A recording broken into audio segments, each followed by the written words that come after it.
Exploring the bizarre. Your e-ticket ride into the world of the paranormal. Strap yourself in as we traverse the universe exploring the unexplained. UFOs, ghosts, lost worlds, cryptozoology, as well as other dimensions. It's time to take back the night. Now, your electrifying hosts of Exploring the Bizarre, Timothy Beckley and Tim Swartz. Get a 1515, just passing 3,000 feet and 2,500 on our left seems a stationary small white light. On the grounds, or? No, it was level with us at 2,500 feet, around about 500, 600 yards, meters to our left. Well, there's nothing on radar and no aircraft, so I'll have a look outside as well. Yeah, we're both looking at it, wondering what it was. Quite strange, but small white light seems to be stationary. Okay, but you didn't see it anymore now? No, it's gone now. We're just going into clouds now. But it was just, just sitting there. That's all I can describe, really. They were all around us. I mean, we were picking them up on the radar. There was about 5 or 6 of them on one side of the scope, and then it scanned over to the other side. And these are not temperature inversions, Tim. You know, I'm up here with the control operators, and we're watching these things on the radar screen, and I know we've sent our planes up to chase them over the Capitol, and this is just fantastic. These things are going right over the White House. It's unbelievable. This will go down in history. I have a visual confirmation, Tim, right on the tip of my wing, the wings. You do? Yes, it's right out well now. done. Are you going to shoot at it? Oh no! Don't shoot him. That'll just make him mad. I would, and then they'll try to take over the White House, and we certainly wouldn't want them to do that at this point, would we? I'm shooting now, Tim. Anyway, enough of this. Enough of this chatter, I guess they call it, right? That's right. But we're going to get serious tonight because. This is what we do when we have a program on UFOs. This is Nuts and Bolts Night on UFO, the history of UFOs, part 2, actually. You might say. I think we're gonna get some really good information. And the reason that we're up here in the control tower is we're going to be discussing the 1952. UFO flap over Washington, D.C. One of the most important and well-documented historical incidents in the whole history of flying saucer research. So, Tim, how you been out there in Jasper, Indiana? I've been doing well, and I'm really happy that we have with us tonight Dr. Irena Scott. She was gracious enough to return, and so we can continue our conversation, which you and I both agreed the last time that she was on. We certainly did not have enough time to talk with her. Well, I see this as a 3-part. Project, at least. I mean, we're just getting into the 1950s, and her book is just absolutely incredible. I mean, as far as the detail goes, I would say it's one of the most important, if not the most important, historical works out there. I agree. I mean, it's the book is very comprehensive, and I mean, there's just you open it up to any page, and there'll be something on there that you'll say, "Wow, I didn't know that." And we have who else do we have with us this evening, Tim? Well, we also have with us Rick Hilberg. Oh my, really? Yes, Oh, that's yes, great. and That's great Rick, news. our good friend Rick, who's been on our show a number of times now, and I think Tim, you said that Rick actually contributed photographs for Dr. Scott's Well, book. I believe they have been in contact and correspondence, and yes, there's any number of pictures in the book. Well, we'll have to ask Rick just how he has been involved in the project. And the book's title, Tim, is that Dr. Scott has written. It's UFOs Today. All right. Well, it's a wonderful book. And 70 years of lies, disinformation, and government covered up. no, 70 years of lies. Hard to believe, isn't it? Would the government lie to us? I ask you. No wonder. No wonder I'm out of breath. And it's not just running from the men in black. It's from chasing UFOs, and you got to be really good to chase a UFO because they can go pretty darn fast. Dr. Scott, how are you this evening? Just fine. How are you? Well, I'm living large right here in Manhattan, and waiting for the saucers to come over. Now, when you were on last time, we did I think get into the Roswell crash, and we talked somewhat about the angel hair. But did we talk about it all? Some of the early sightings. The one that's always intrigued me was, of course, the report by Captain Thomas Mantell, and then the subsequent crash of his plane and his death. Now, did you do any in-depth research on that particular case?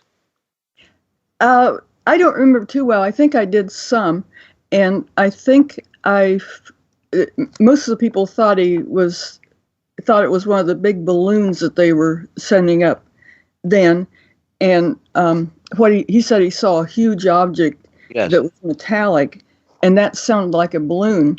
But there were some other reports of somebody close to an airfield, and I forget what airfield, that also saw an object and wondered about if that were true.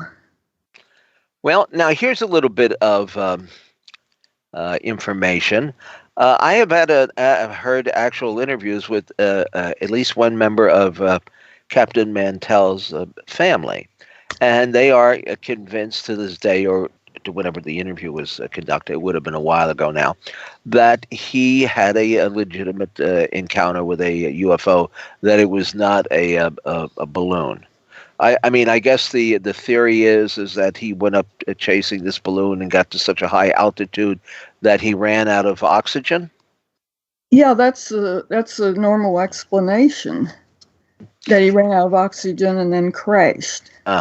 But there were other. Of course, this was in the early days of the flying saucers appearing, and it did receive, I guess, quite a bit of attention. I mean, I've seen the newspaper clippings from that period, and there were any number of other reports that were coming in from around the country. But I did want to center at least the beginning of our conversation on the Washington D.C. flap.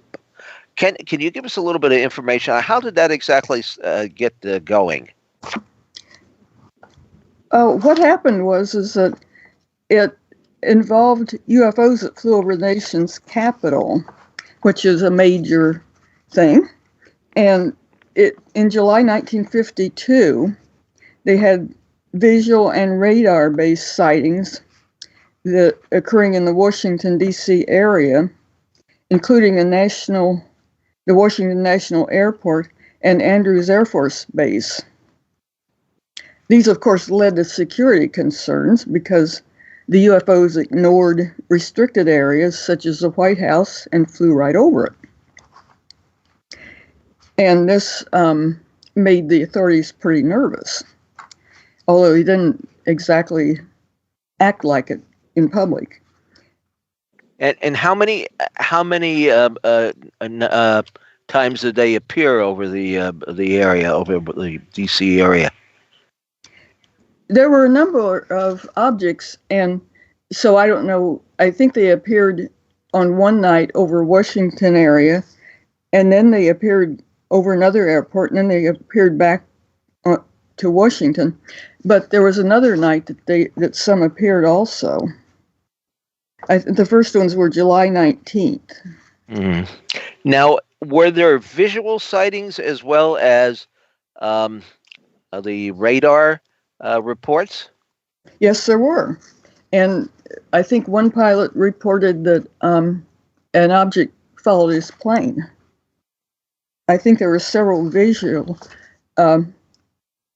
sightings, and some of the pilots who don't really want to report UFOs did that night. And one followed a pilot. And what were their descriptions of the objects?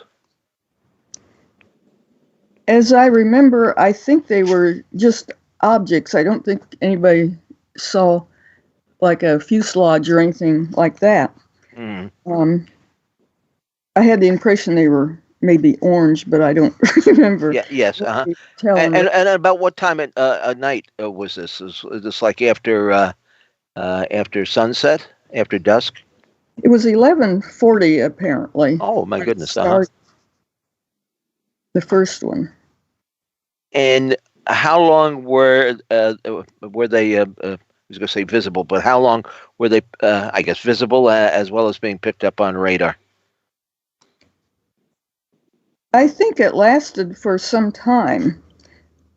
They showed on radar 3 different facilities.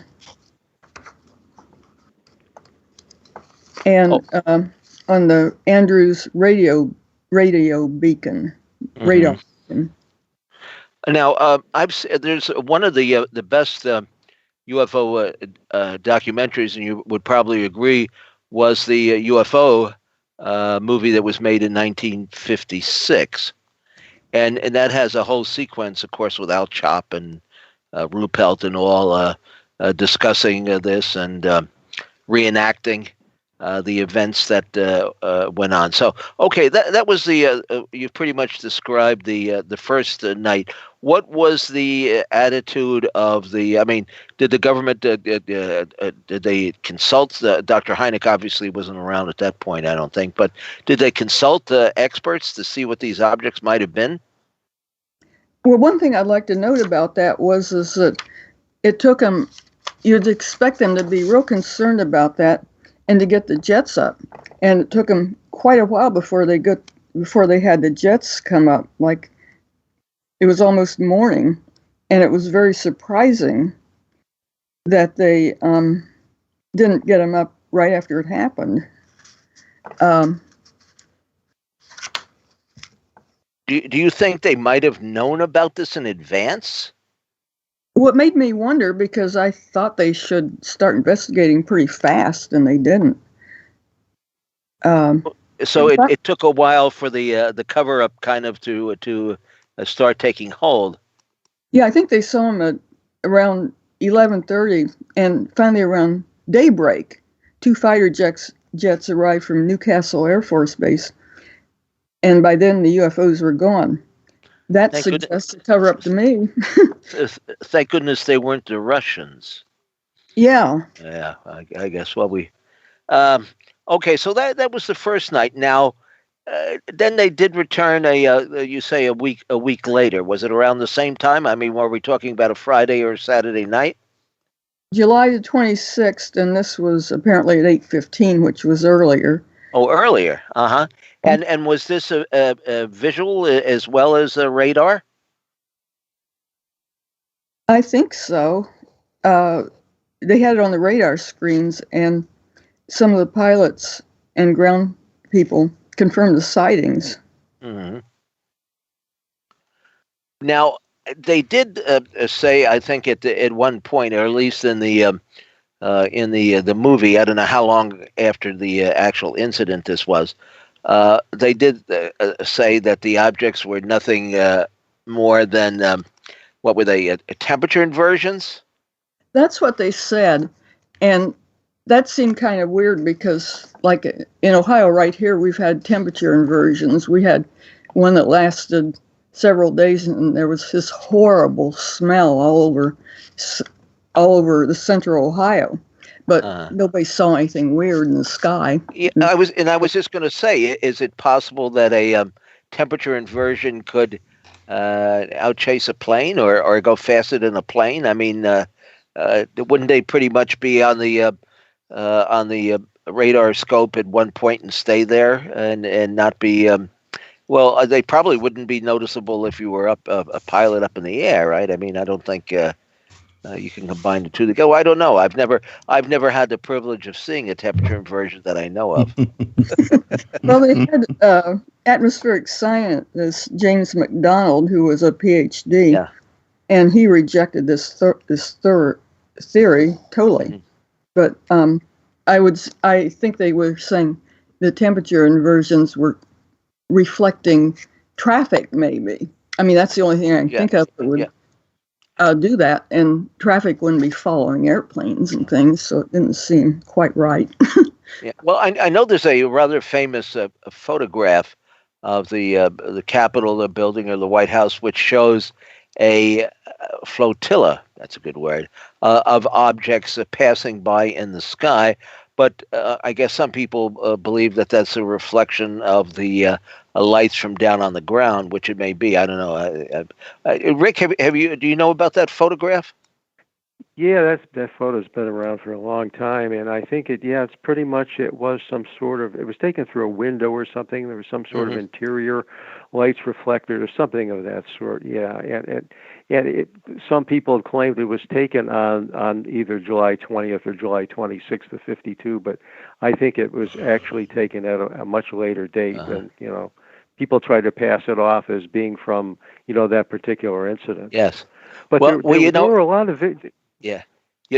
Recently there was a mysterious red light that was associated with the White House. Seen blinking in one of the back windows or something. So perhaps one of those pesky little orbs got in there or something. Could be. But there had been visual sightings of UFOs over Washington that year. I mean, that started as early. I think the reports started to come in around in May. So I mean, this and considering you were talking about how slow the reaction was to get the jets out, it seems funny that everyone seemed to act like that they were totally unprepared when these craft started really flying over restricted airspace. Well, it wouldn't take them that long to get the jets up, if they're over restricted airspace. Well, part of the problem was that Andrews was having its runways resurfaced at the time, and as Irena pointed out, they did come from Newcastle, Delaware. So there was a certain amount of lag time involved in that. And I think what just happened was the air traffic controllers and were just kind of flabbergasted by these images on the radar screens at Andrews and at National. And I think that maybe part of the problem was who has the authority to call for a scramble. So that may be part of it too. So I think that it's just a combination of things. And as Tim pointed out, Tim S., that there were indeed a number of other pilots who were in the D.C. area at the time, near Washington, and holding traffic patterns or whatever, who actually did spot the lights, as did, I think it was Air Force Lieutenant William Patterson. And that was kind of dramatized overly in that 56, documentary UFO. And actually, one of the trivia questions is, Harry Morgan, who played on MASH, Captain Potter, actually did the voice of Patterson in the movie. Well, now there's also an interesting incident that took place. We published a book some years ago by Captain Alvin Moore. Now he lived in the outskirts of D.C., in Virginia somewhere, and he claims that the one of the objects was actually shot at, and that fragments from the craft fell in his backyard. Well, he was he was in the I think the CIA at the time. He took the fragments and for security purposes and for safe keepings, he put them in a secure safe, either in his home or in his office. But later, a few days later, when he went to retrieve them, they were gone. And he claims that nobody had the combination to the safe, and it doesn't look like it was, like cracked in the sense, of a safe cracker getting into the vault. So that's a kind of a mysterious side bar on this incident. But there have, as you pointed out, Tim, quite a few sightings over Washington, D.C. over the years. I wouldn't say it's a great window area, but I remember I interviewed a lady, wrote it up for Saga magazine, the UFO base that was 40 miles from the White House. She had all kinds of incredible experiences associated with the D.C. area. And then remember, we have a tape, an interview that I did that's posted up on Mr. UFO Secret Files on YouTube with Paul Dickey. And Paul Dickey was among, I think, 8 other government employees who were watching the flight of a couple of objects from their office window. I don't think it was inside the Pentagon, but nearby there in Capitol Hill. So there have been other sightings. It's not you say restricted area, but I guess as far as UFOs go, it's not quite that restricted.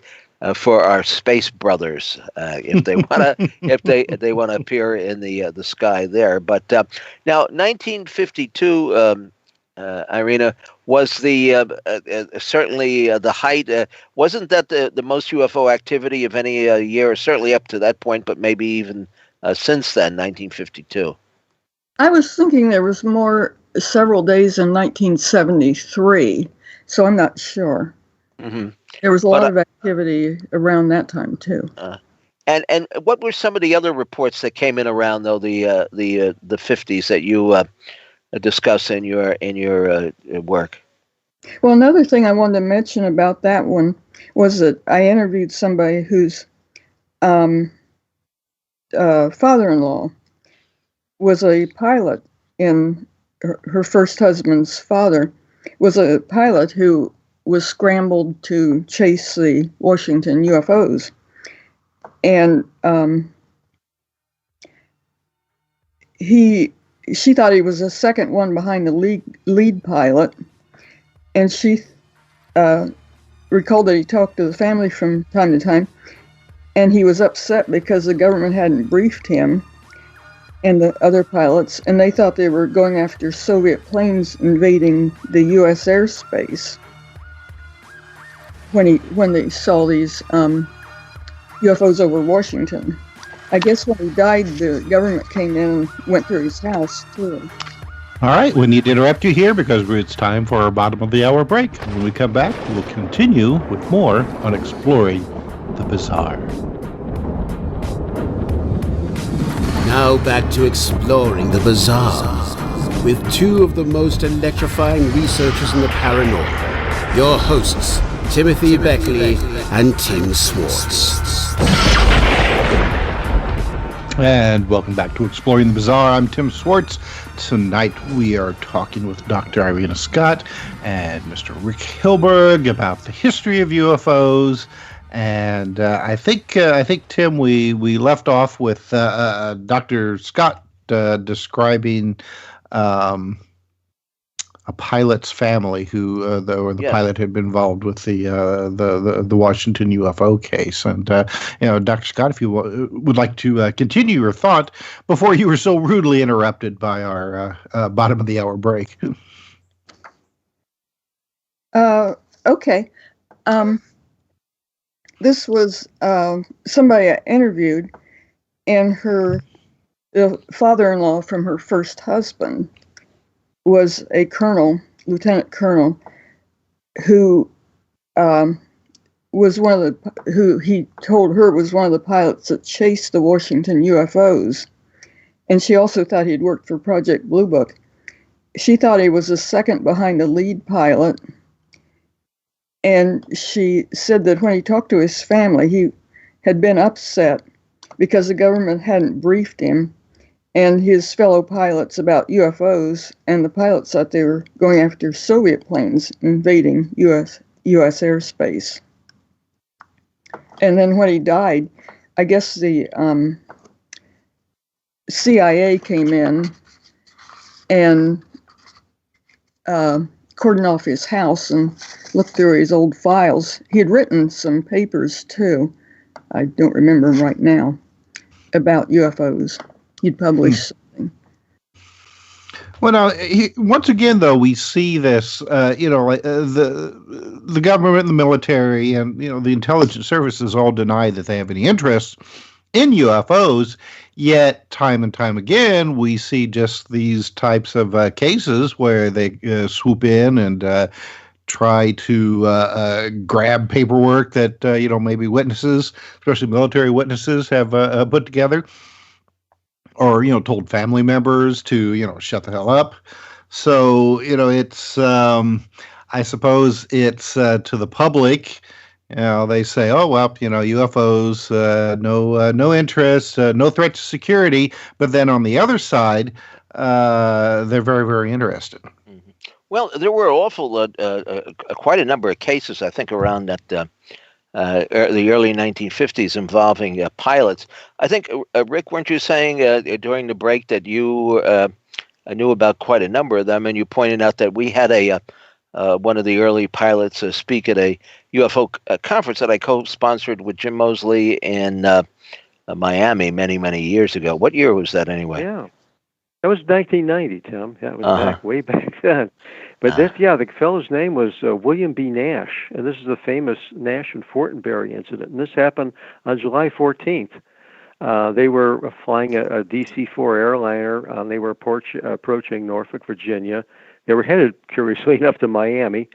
And when both the pilot and the co-pilot noticed the 6 bright objects that were moving towards the plane, they said that their shape was basically circular, and they were flying in line.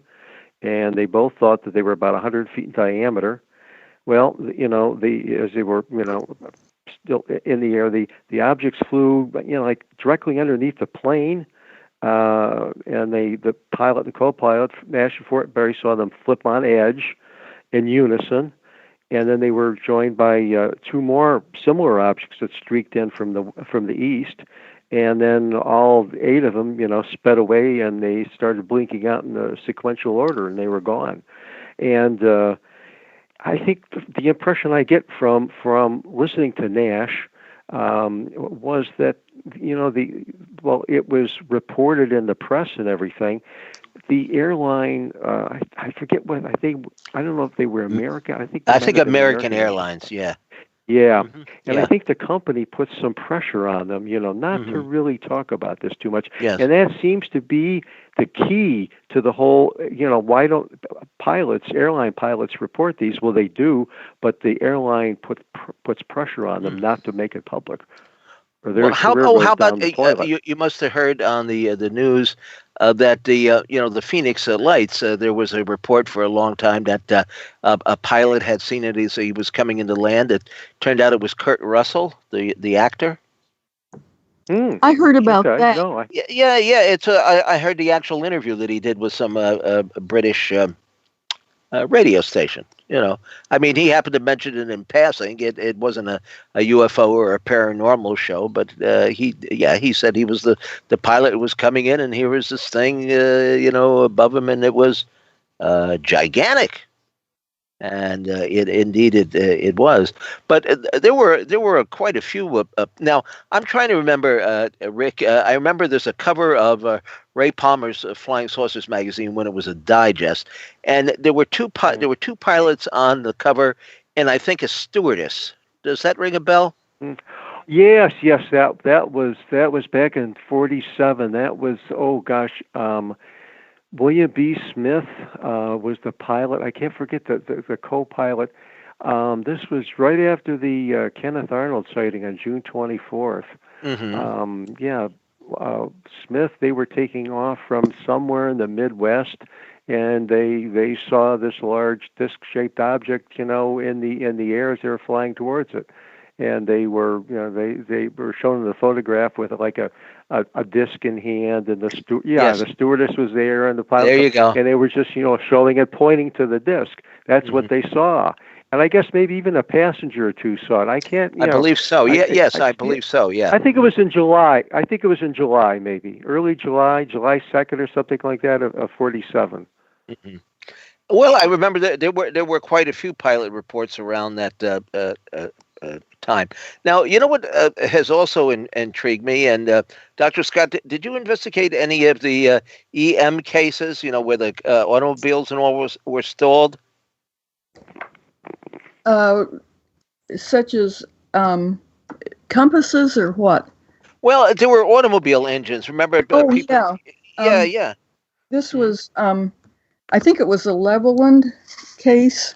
Leveland, yes. And on November the 3rd, 1957, authorities received reports of one or several large UFOs in Leveland, Texas. And people in the area saw reddish or bluish-green objects, and they stopped by roadways, and they would suddenly depart, but they caused electromagnetic effects on vehicles, and cars would not function properly.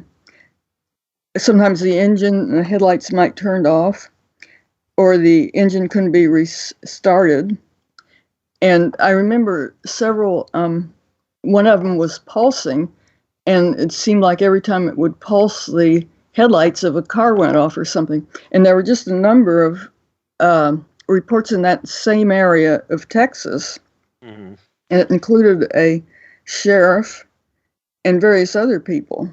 Right. I think New Mexico, too, had some cases along that line just around that period as well.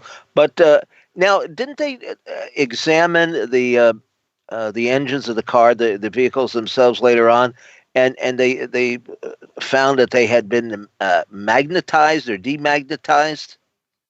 Oh, I didn't know that. Yeah, I again, that's a little bit before.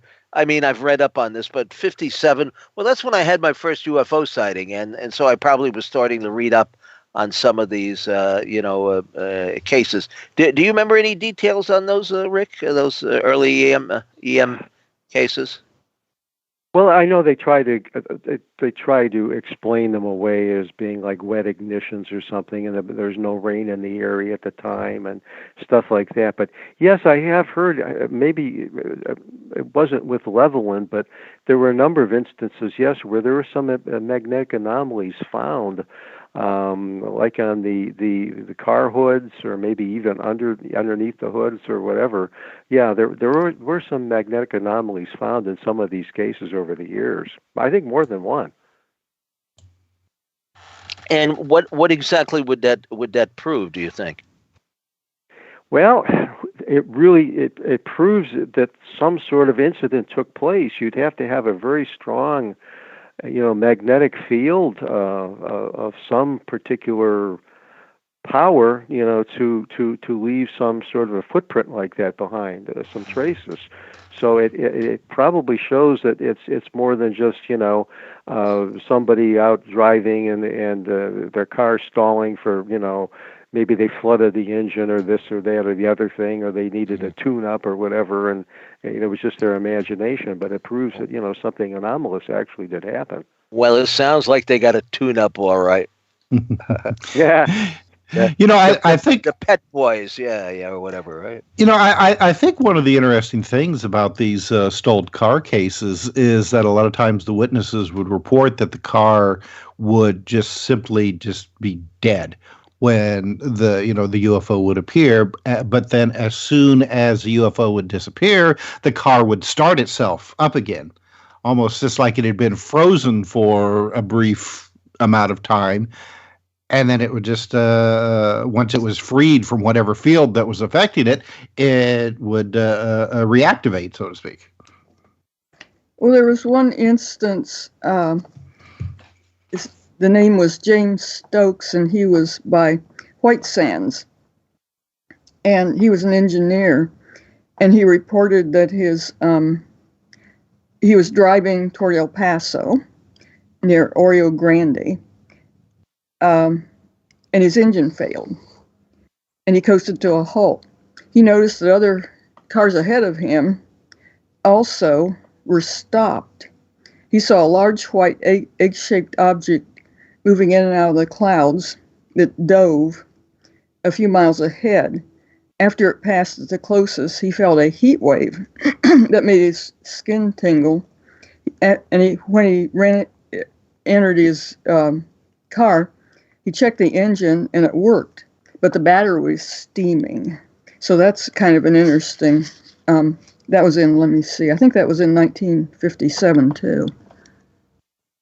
Now, would you say, I mean, doesn't it seem that there were a lot more what we would call maybe physical evidence cases in those days than today? Of course, we do have the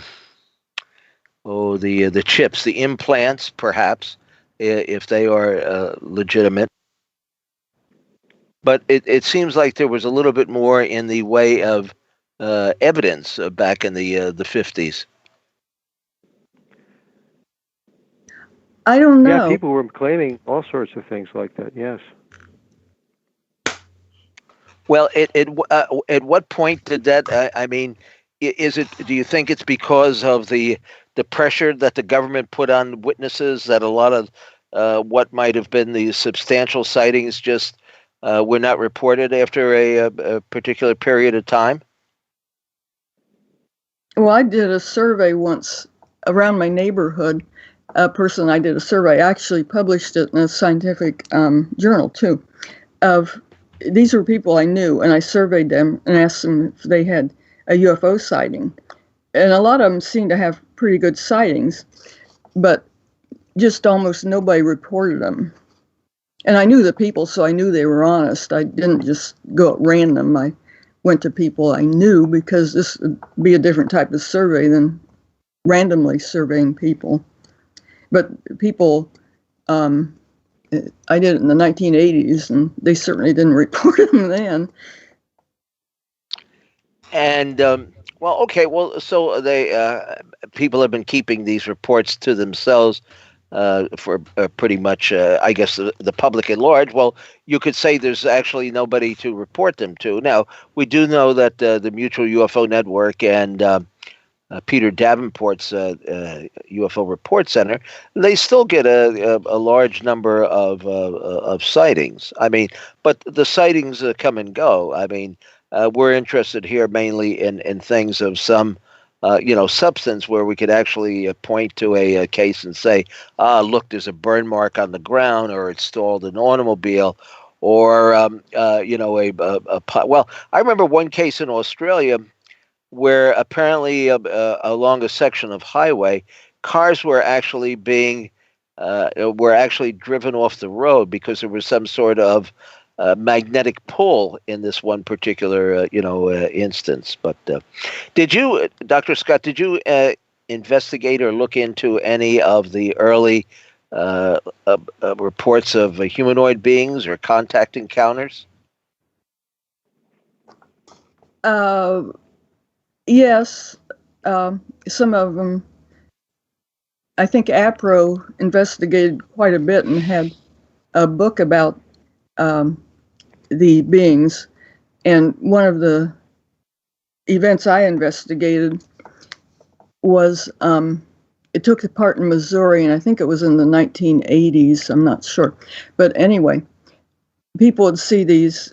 The observers saw these lights, and some people just saw lights scurrying around, and another person watching the same scene saw beings, and these were all kinds of beings that were walking around and everything else. The people were terrified, but they couldn't figure out, and it seemed like they would appear as orbs to some and being as other, and they were all kinds of beings like tall Nordics or short, squatty ones. And, or the Michelin Man.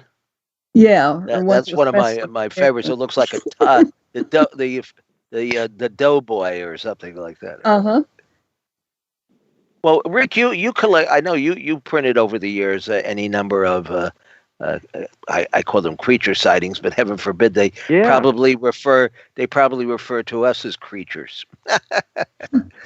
Yeah, that's probably true. But I'll tell you, the 1954 wave, not only in France, but in, all of Europe, there were a number of cases of small, diminutive, like dwarf-like beings being sighted, near landed UFOs, and et cetera, and some from South America. But there another year that I was just looking into the other day was actually 1955. There were a heck of a number of reports. Just right off you want to hear one right off the bat? Absolutely. Yeah, well, this one happened about August 30th. Let's bring the witness on.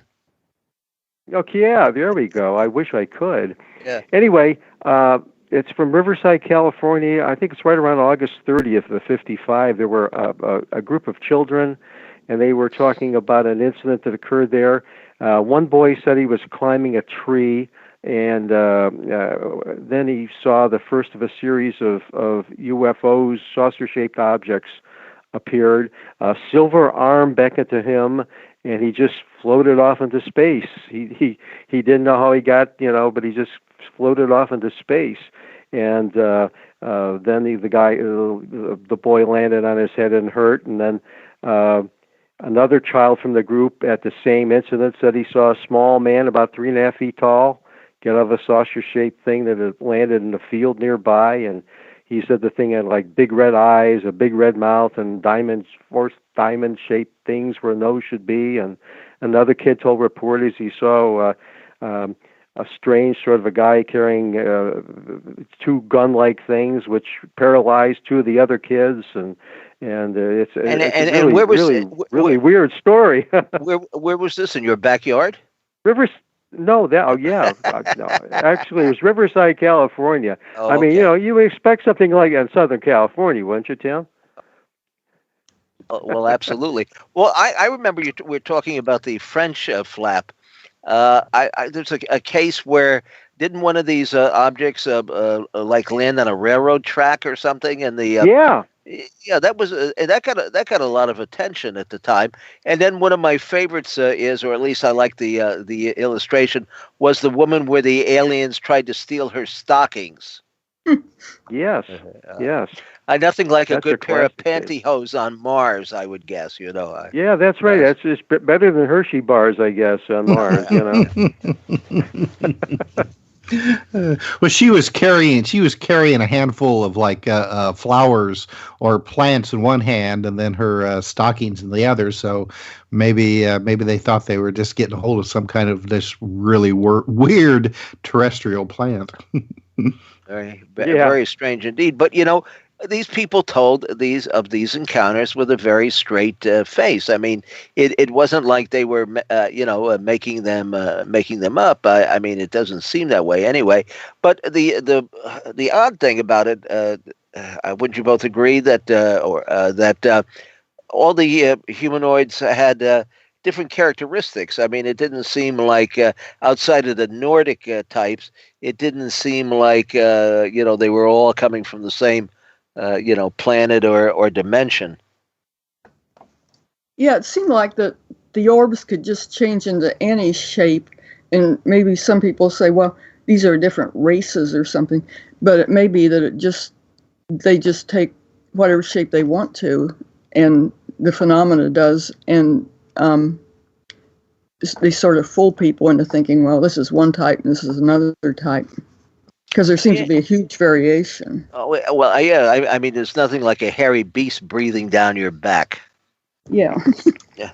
But, the whole thing... Yeah. Go ahead, Rick. No, but the whole, I think what's happened over the years, and you've studied these cases, and I've studied these cases for years and years, and in the early beginning, the Nordic type creatures that that are reported, the beings, let's not call them creatures, were the Space Brothers that the contactees all reported, like Adamski and Bethurum and Angelucci and so forth. All a bunch and then of the other type, all a bunch of Nazis. Yeah, really could be Nazis, whatever, or Orthon from Venus. Now, he had no ties to Hitler at all. But anyway, I don't know. He had he had the swastika. He had the swastika on the bottom of his boot.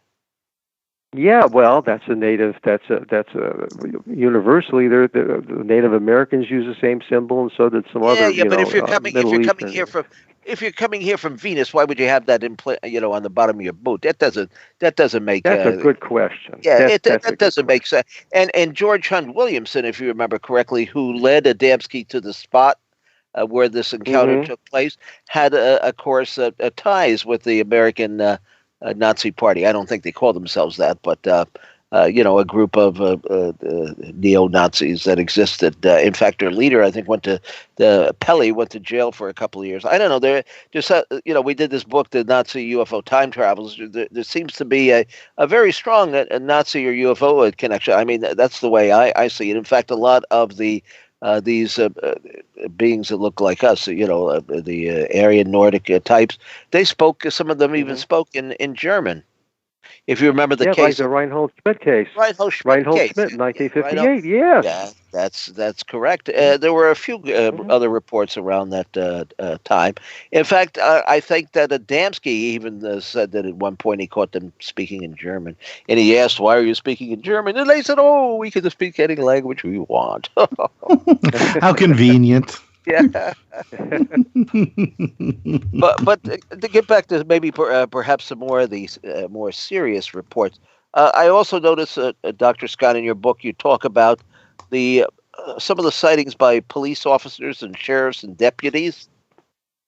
Yes, one of the biggest ones was one that it was called the Portage County chase, and it was a very highly dramatic and very well verified encounter. It took place in several states. It started out in Michigan, it took place across Ohio, and it continued into Pennsylvania. And there were, it was by deputy sheriffs, Spar and Neff. Dr. Scott, let me have you hold your thought there because we're coming up to our top of the show break.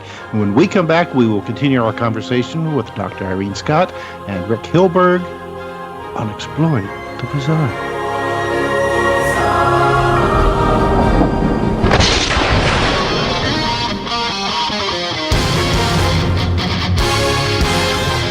Exploring the Bizarre. Your e-ticket ride into the world of the paranormal. Strap yourself in as we traverse the universe exploring the unexplained. UFOs, ghosts, lost worlds, cryptozoology, as well as other dimensions. It's time to take back the night. Now, your electrifying hosts of Exploring the Bizarre, Timothy Beckley and Tim Swartz. And welcome back to Exploring the Bizarre. I'm Tim Swartz, and tonight we're talking about UFOs, their kind of strange and convoluted history, especially here in the United States. And we're talking about with Dr. Irena Scott and her newly released book. I think it just came out on the first of this month, UFOs Today. And Tim, I think Rick has some questions that he would like to ask. I wanted to turn the platform over to Rick. Whose association we've been involved since the 1960s. We were both founding members of the Congress of Scientific Ufologists. which still exists, I guess, in name only. Although we did have a super secret meeting in Cleveland. There was that 2 summers ago now, Rick? Yeah, that was just about 2 years ago. This coming weekend. Yeah, we got it. We got to do it again. We sure do. I'm telling you. Yeah, by all means. Yeah. Yeah. Anyway, Rick, why don't you tell us about your involvement with this the project that Dr. Scott has been so. I mean, she's just done a fabulous job of putting this book together. In fact, I would say if you're going to buy a serious book on UFOs, a historical book, this is the one book you should certainly purchase, because it's got everything in there. I mean, it's just a fabulous overview of the history of UFOs in America. It's I would say it's the most complete, thorough book, even beyond the UFO encyclopedia. Okay, and Rick, go ahead. Is. Yeah, well, one thing. I mean, the reason I got involved was I've got quite a collection of UFO photographs, and Dr. Scott, was asking if I had some that she could use, and I've been collecting them for years and years and years, and I was more than happy to be able to. They were in slide form, as I recall. And she has a scanner that there are scanners out there that can, scan transparency. So I sent them along to her, and she was able to use them in her book. And I'm grateful that she was, asking me, and that I was able to help her. And one of the things I have to agree with you, Tim, that it is a very complete book. As far as the chronology of the saucer events, since even before Arnold and on up until the present time, it's very meticulously footnoted and researched. And I think, as you said, that this is the one book to get, because it is really a scholarly work. But I'd like to ask Dr. Scott. You mentioned the Ravenna case, April 17th of '66, with the Spar and Neff and the big chase and everything. And, of course, we all know that Spar received a lot of negative publicity, not only from people on the police force, but the general public, which eventually forced him to resign from the force and live almost as a recluse. It cost him his marriage, his job, the whole 9 yards.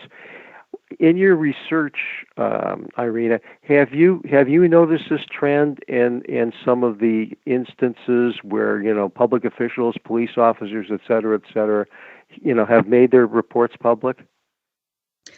I think yes, I have, and I think Spar was the absolute worst case I came across, because he had a really good sighting. He had many, many other witnesses. He was on the police radio for hours while he was having the sighting. It was just what you'd call it, alive. And he talked to authorities. People saw the UFO on radar. Jets were scrambled and everything else. But afterwards, he had this misfortune of getting into contact with this person it was in real-time sighting, where he reported as he was going along on the radio. Besides everything else, he was following this object, and it would even stop and wait for him if he got behind. It was so interactive. But he talked to this man in Blue Book, who was a real debunker. I think his name was Quintanilla.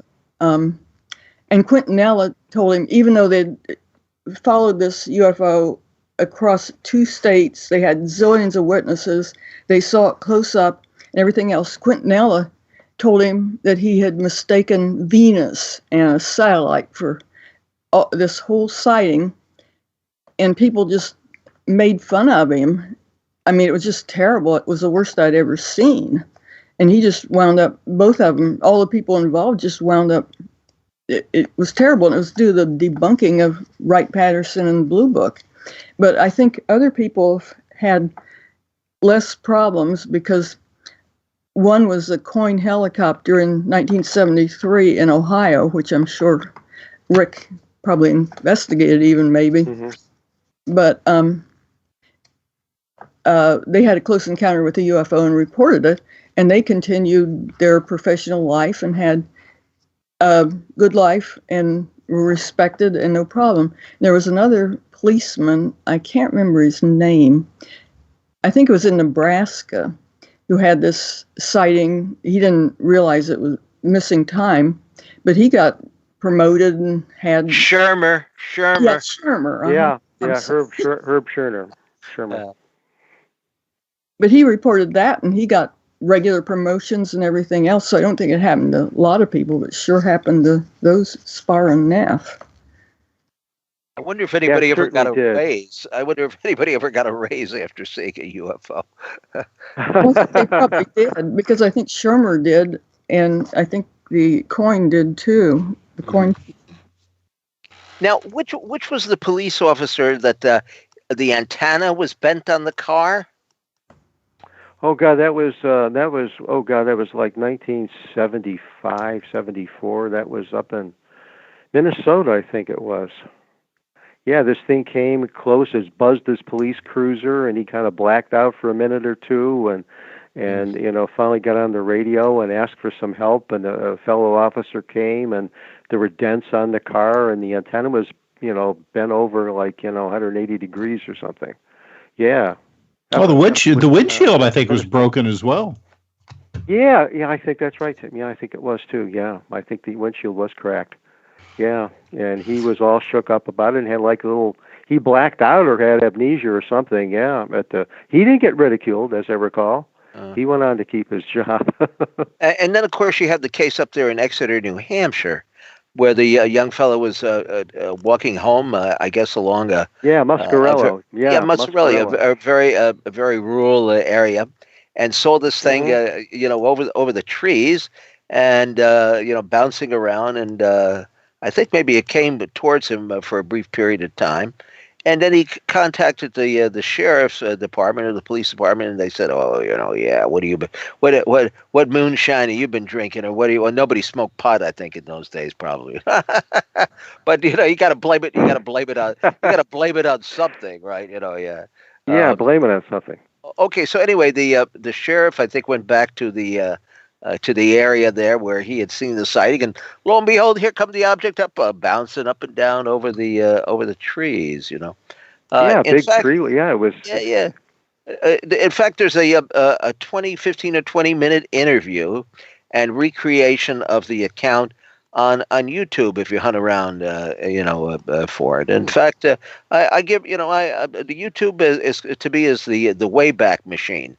I mean, if you search hard and long enough, and you know what keywords to type in, you could find almost anything on there.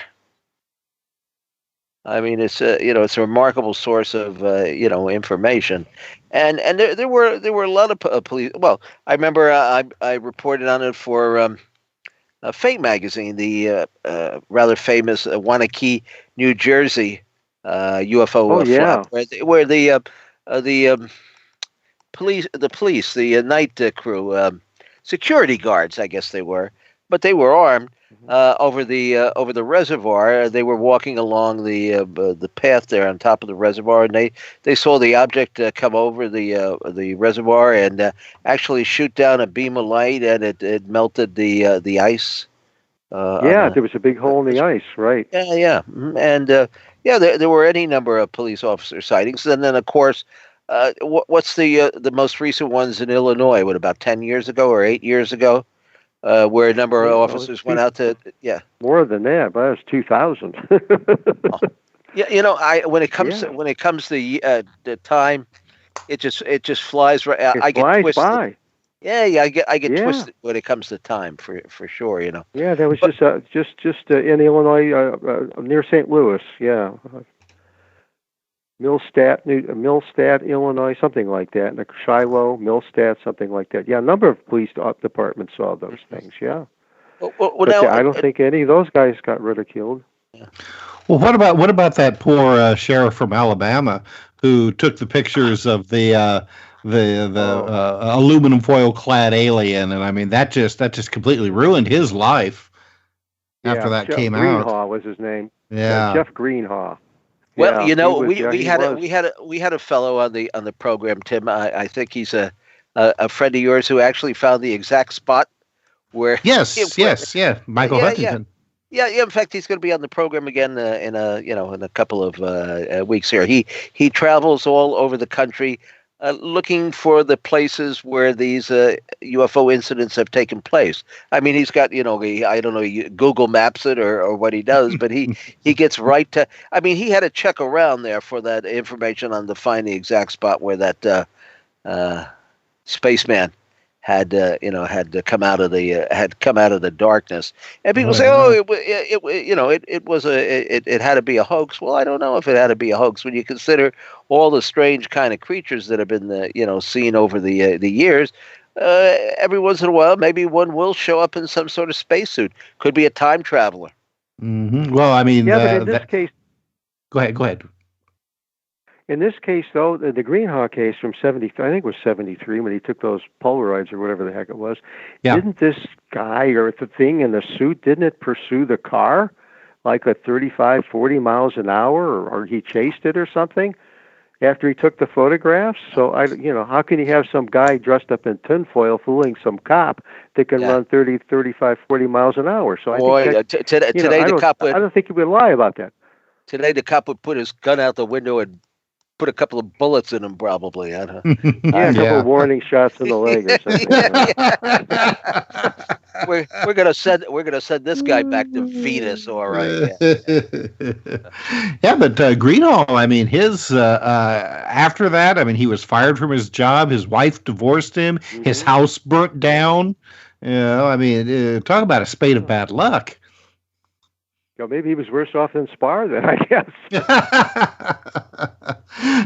But it's due to debunking from the government, too. I mean, people honestly turn in reports and the government tells them, well, you just saw Venus, when they saw something land in their yard and that sort of thing. How would you say, yep. Dr. Scott, is there...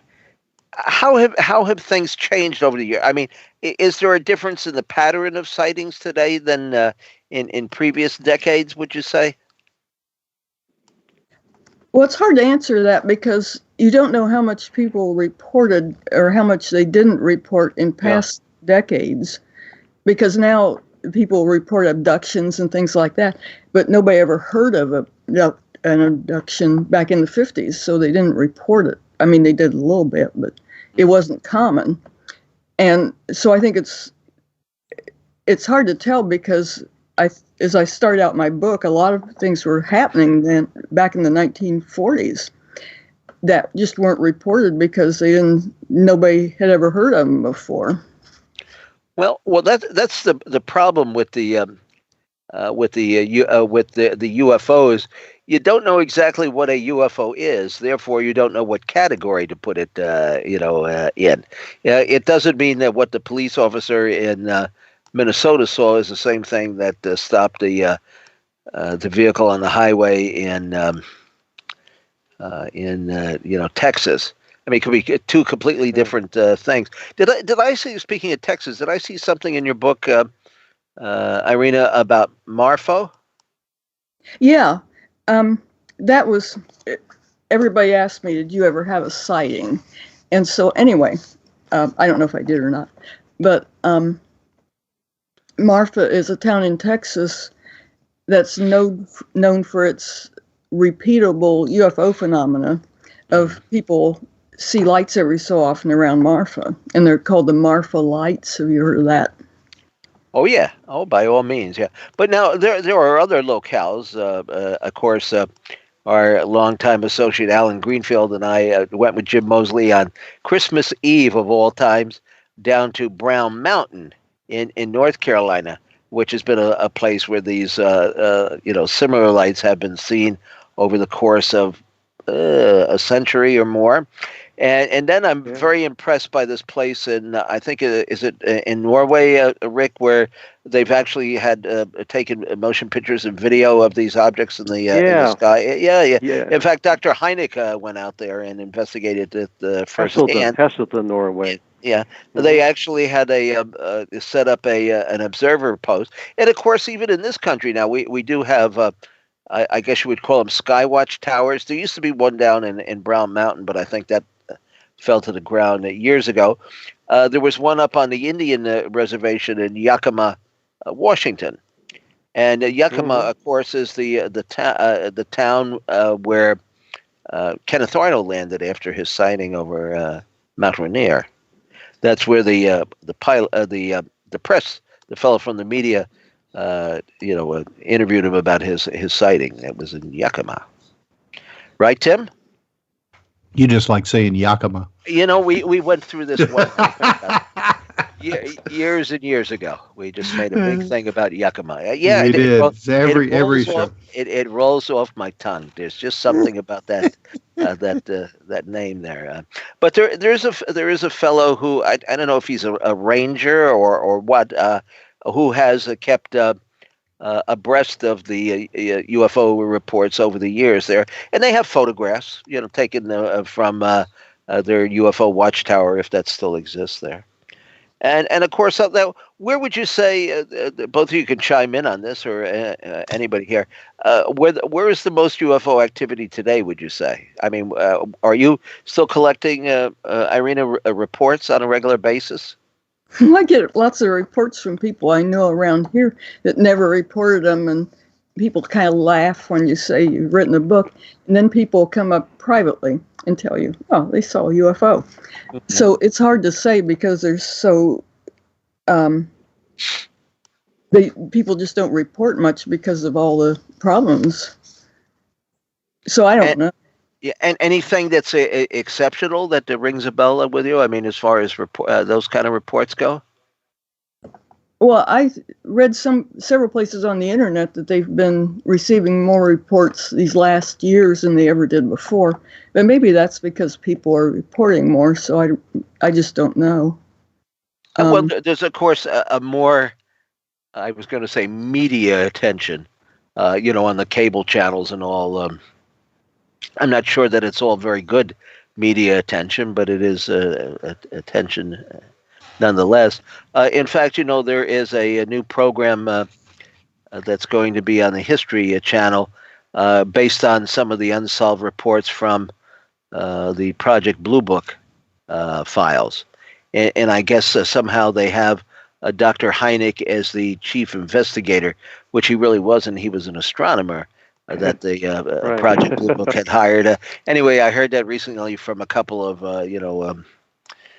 researchers. They were very upset that the History Channel had sent out a press release and misidentified Dr. Hynek's role in the investigating some of these cases. But nonetheless, it is what it is, and it depends on how it's done. I mean, it could be done very well, and it could be done, like very chinso. Like Monster Quest or something like that. I remember there was a program in the late, 1970s. It was a network television show on NBC. I think it was. Yeah. Just a UFO. Project UFO.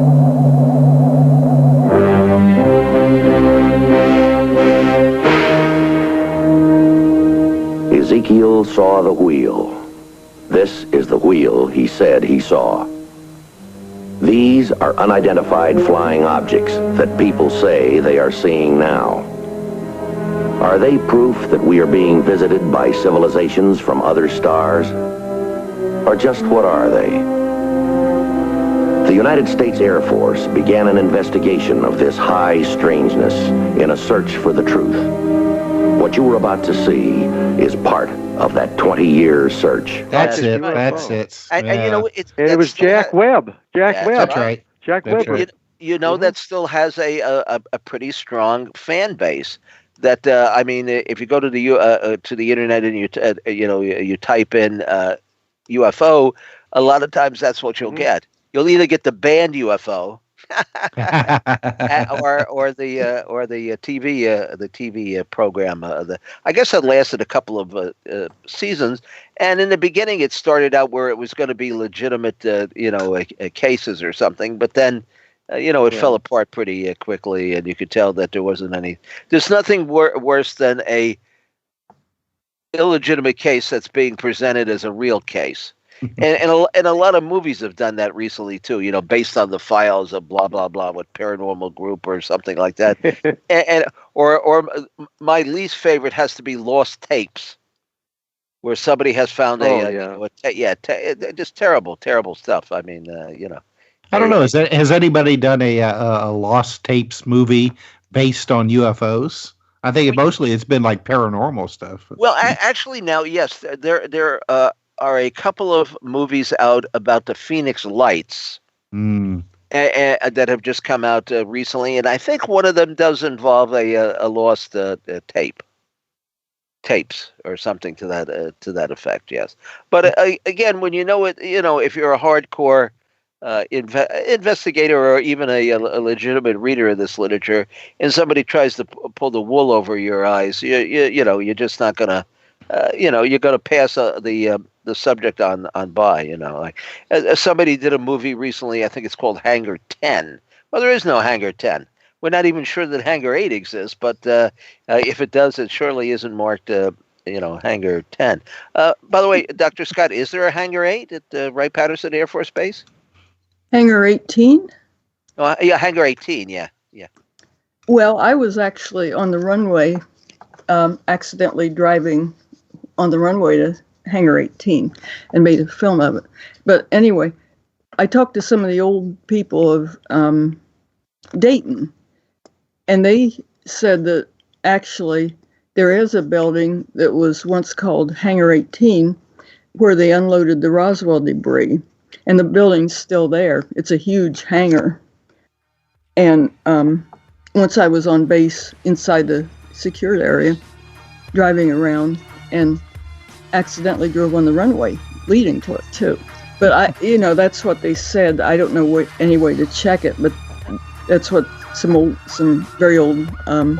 We got to ask you about their underground tunnels and stuff there. I think you're right about it in the book. But we've got this guy coming in with his big hammer and going to quiet us down for a few minutes. So we'll connect up again in just a brief period of time. So stay tuned.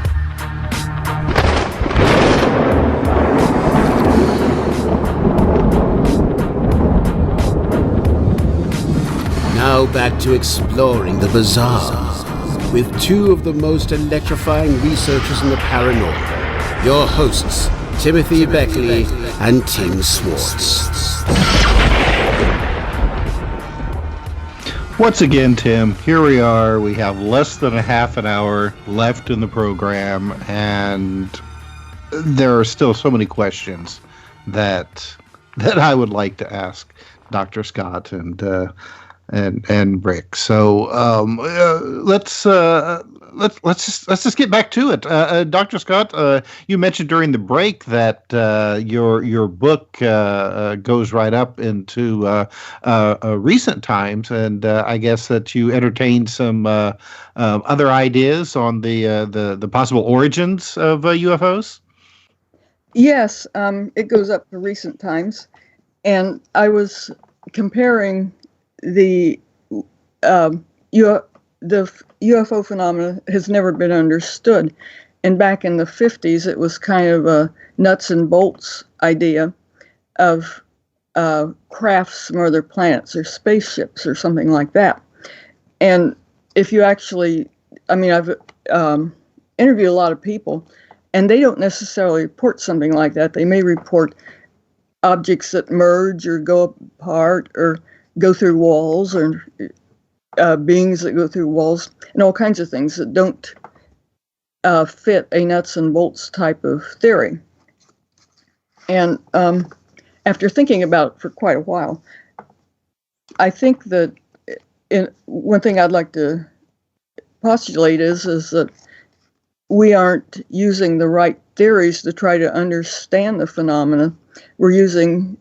We're still saying, oh, these are spaceships, and then we're disagreeing with people about whether a spaceship could get here and saying, well, everybody in the universe is just like us, and if we can't go to the stars, they can't come and see us and things. But besides that, the phenomena itself doesn't seem like spaceships. It seems like something else. that seems probably is more complicated than even the idea of spaceships. And I was suggesting, instead of the old Newtonian nuts and bolts, observe the universe from the outside and that sort of thing, idea in science, that the new science is the quantum theory. And with quantum theory, a lot of the things that people report could actually happen. For example, they will say that, maybe somebody will say that they saw something go through the wall and appear on the other side. Well, our ability to understand it is very primitive, because we may shoot atomic particles at a barrier, and sometimes they'll be on the other side, which is completely different than our previous theories that couldn't happen. But it's due to the non-locality of atomic particles. They may be anywhere. And so something with more control and understanding of the quantum theory may be able to control the way you go through a barrier with different quantum particles too. And even in the nuts and bolts idea, they talked about car stops, that this would be impossible and couldn't possibly happen. But you can stop cars now electronically. And so as people develop more, they probably need more paradigms to explore the idea of UFO phenomena, instead of just saying, well, these are spaceships. So anyway, that's something I wanted to say. Well, it seems to me that possibly not only are we not asking the right kind of questions concerning UFOs, but we just may be currently just incapable of asking the right kind of questions. It just the UFO phenomena, may be such a mystery that it's just completely beyond us, beyond our understanding. And who do we ask and expect to get an answer from? Well, ask me, Tim. I know everything. Yeah, and if you and to all of our listeners out there, anybody that you hear that says that very thing, oh yeah, I know all the answers about UFOs, just turn and walk away. Yeah, yeah, and tune into our show. That's right. There you go. Well, but it's true though. I think. I mean, I think that possibly we are dealing with a phenomena that is just so completely beyond what our puny little minds can conceive. That, I mean, we're not going to be able to really get any answers. I think, though, that instead of looking for answers, I think we should just look for a better understanding of what we're dealing with. Or maybe the whole purpose here is for us to think. I mean, I've often said to myself, well, UFOs, they might be physical craft sometimes. They could be, from other dimensions. But if nothing else, they are a cosmic puzzle and a riddle. And a lot of people have put their best, intelligence forward in trying to decipher this. It is kind of a cosmic chess game. And I know it's kept me riveted and entertained for a half a century or more, as it has Rick Hilberg over there in Cleveland, Ohio. Now, Rick, how is your opinions on all this change? I mean, when we first started, and I had my little mimeograph machine there. Hey, in fact, you said you had a copy of my Inside the Saucers book. I got to get you to copy it for me. I that's the one thing that I don't have a copy of. I don't know if you can copy. Oh, okay. If you can copy the purple ink or not. I'll take it to the printer. I'm sure she can do something with it. Hey, but anyway, I mean, so our publication was called the Interplanetary News Service Report, because we thought that UFOs were from outer space. I mean, if George Adamski told us so and Major Kehoe told us so, well, then it had to be true, right? Yeah, oh yeah, they were the experts. It wasn't until Ray Palmer came along and threw a monkey wrench into all of this and suggested that UFOs might be from the hollow Earth. Yeah, which, well, that which we hollow know, Earth thing's which been we around for a know, long time which we know too. Yeah. can't be true because the Earth is flat. Right. Yes. Everybody knows that. Yeah. In fact, do you know that I was going to say these morons, but I don't want to be judgmental, have actually paid for a billboard to be erected somewhere, telling people about, I guess as they pass along the highway, that the Earth is flat. Now, I mean, I think that's Watch what where you drive. You may fall off. yeah, I think that's one theory you can quickly throw out the window. I believe. I don't think there's anything to that one. At all. I'm not even sure that anybody ever believed that. I think going back and there was travel going on all over the world. I mean, if you go up, in fact, we're going to have on in a couple of weeks the fellow. I believe his name is Tim. Am I right? His name is Dr. Stone. He runs the Stonehenge. Yes. Yeah, his name is Stone. Isn't that another weird synchronicity there, right? Yeah. Yes. But I mean, they date some of these huts and stone huts and all, some of which are very, very tiny. It almost seems like they were made for elementals or fairies or something. Going back at long before even the Native Americans lived in the area there. I mean, maybe it was Yukon. The Viking, what's his name? Viking guy that came along there at some point. Eric, the Viking, but Leif maybe. Erikson. Yeah, Leif. Okay, but maybe it wasn't. I don't know. We don't know. They were traveling all over the world, so they knew that the Earth wasn't flat. I think they just tried to propagate that theory so that people wouldn't get in a boat and go out and look for the riches, because whoever knew that the Earth was round, didn't want anybody else horning in on their territory. And so, dear friends out there, don't send me any more emails about the Earth being flat, because we certainly know that they are not. So, Rick, what have you been working on over there in Ohio? I mean, have you got any recent case histories you've been working on? Well, I mean, we basically, I've been into doing historical research now for the past maybe 20 years. Mm-hmm. And that's what I spend most of my time on, besides putting out Flying Saucer Digest and doing up-to-date stuff and theories and articles and stuff. But every year we try to come out with little compilations, little manuscripts with various historical sightings in them. We've done stuff on Bigfoot. We've done stuff on ice falls and angel hair, that sort of thing. So it's just researching. I'm busy going through old newspaper clippings and books and cataloging everything together and trying to get it into print one way or the other. So, well, Ohio was at one point really a good hub of UFO activity. Of course, I'm wondering if I'm wondering if it isn't like associated with like the media. I mean, in the good old days, right? You had Earl Neffs and you had the ufology roundtable. So there was a way of keeping the public informed on this. There are a lot of podcasts, of course, now, but they're not really as localized. They're not really localized that if somebody's hearing the show in Minneapolis, they're going to call up the station and tell about their sightings or their encounter or something like that. Well, in the early days here in Ohio, I mean, you're right. There were a number of UFO groups just in the Cleveland area alone. Mm-hmm. There were at one time there were like 3 or 4 going.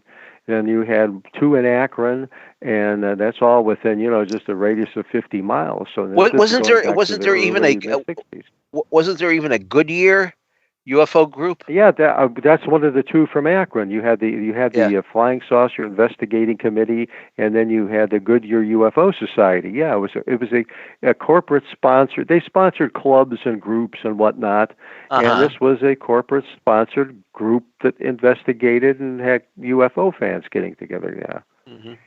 But and who long before there was any media attention, there was media attention, though, there were Ohio groups that were flourishing before the Ufology Roundtable on KYW. Long before that, there were holding meetings and publishing little newsletters and coming out with case histories.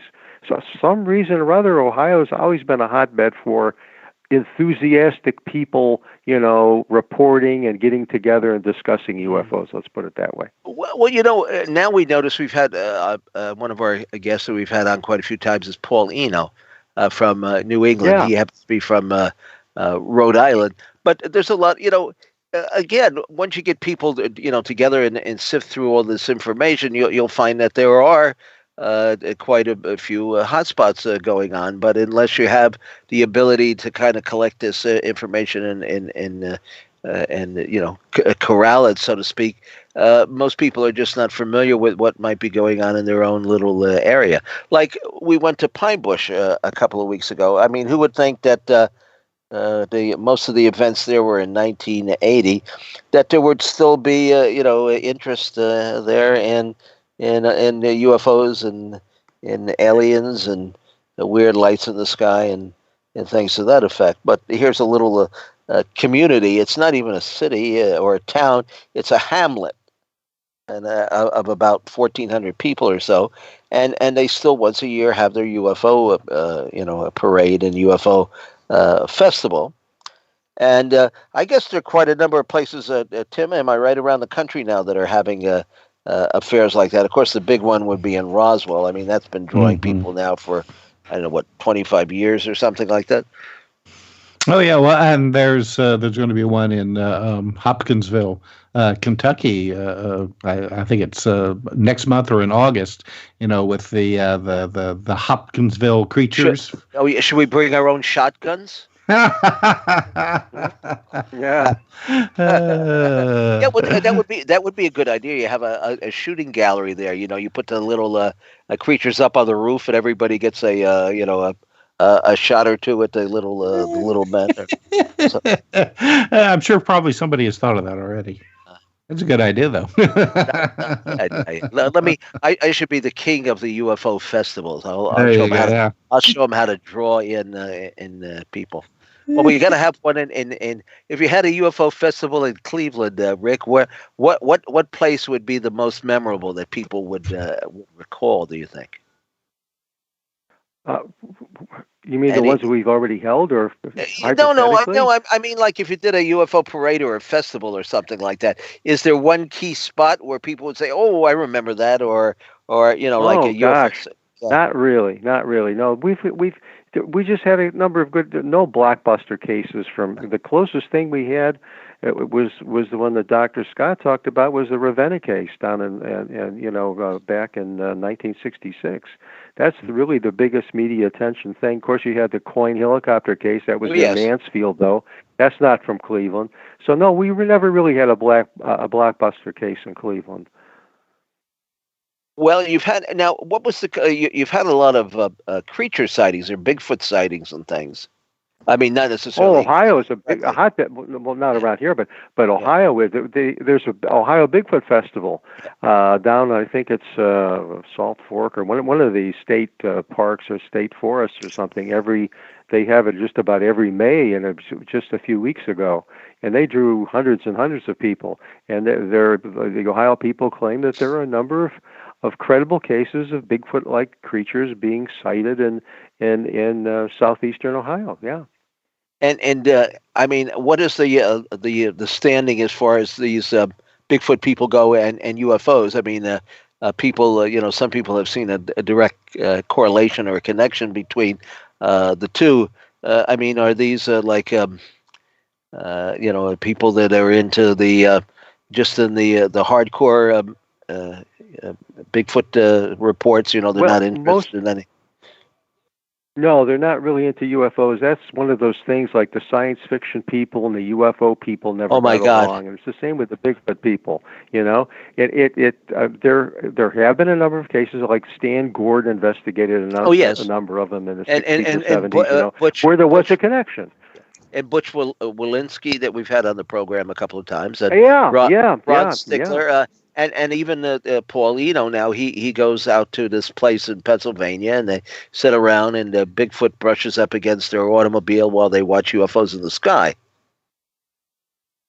But the people in organized Bigfoot research or Bigfootology, whatever you want, UFO. No, that the two don't mix. You just have nothing to do. They think we're the crackpots, and maybe we think they're the crackpots. We don't get along. Well, I don't know. I mean, I've always been interested in Bigfoot, but I could never get really overwhelmed by it. I mean, if it's a big hairy beast, well, leave it alone and let it wander in the wilderness. But we're getting out to the last 5 or 6 minutes here of our program. And I do want to go around the table one last time so you can all tell us about what you're working on. Now, Dr. Scott, are you giving any talks anywhere? Are you on the lecture circuit? I sort of am. I gave one last weekend, and I have 2 more scheduled. They're in Ohio, though. Oh, well, that's okay. We have listeners. I'm sure we have listeners in Ohio. Rick is listening. Okay. Why did you tell? Where are the?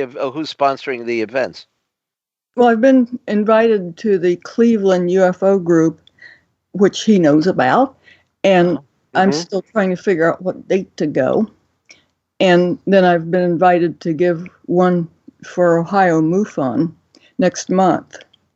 And so I'm preparing and trying to get ready. And well, your book should be well received, certainly by the MUFON organization. I would think. I mean, because it's got a lot of the hardcore cases that they're interested in, and kind of brings their pseudo-scientific efforts to investigate the